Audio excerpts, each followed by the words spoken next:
আল্লাহ পাক রব্বুল আলামিন সূরাতুর রহমান নামক একটি সূরা নাযিল করেছেন, যেটি কুরআনুল কারীমের ২৭ নম্বর পারায় অবস্থিত।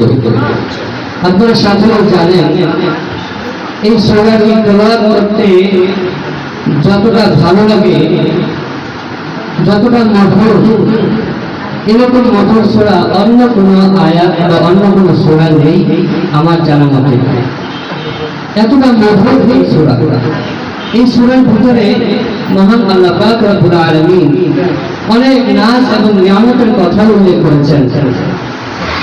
এক একটি নাজ এবং নিয়ামতের কথা উল্লেখ করে আল্লাহ পাক রব্বুল আলামিন বলেছেন, ফাবিআইয়ি আলা'i রাব্বিকুমা তুকাযিবান, যে তোমরা আমার কোন নিয়ামতকে অস্বীকার করবে। আমরা আল্লাহ পাকের কোন একটি ক্ষুদ্র থেকে ক্ষুদ্র নিয়ামতকে অস্বীকার করতে পারবো না। পারবো ভাই? বলেন পারবো।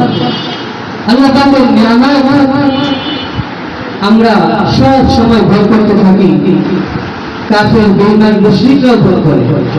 কেন ভোগ করে? এর কারণ হচ্ছে দুইটা। একটা কারণ হচ্ছে আল্লাহ পাকের কাছে এই পৃথিবীর মূল্য মশার জানা পরিমাণ নাই।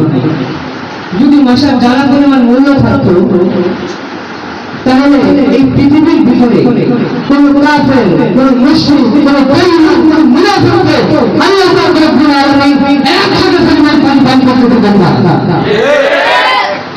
দুনিয়ার মূল্য আল্লাহ পাকের কাছে মশার জানা পরিমাণ নাই, এই জন্য দুনিয়াকে সবাই ভোগ করে, কাফেরও ভোগ করে, মুনাফিকও ভোগ করে, যত ধরনের ভণ্ডী আছে এরা ভোগ করে। ঠিক না? এই জন্য আরেকটি কারণ হচ্ছে আল্লাহ পাকের দামি দামি সুন্দর সুন্দর দুই নাম আছে। একটি নাম হচ্ছে রহমান, আরেকটি নাম হচ্ছে রহিম।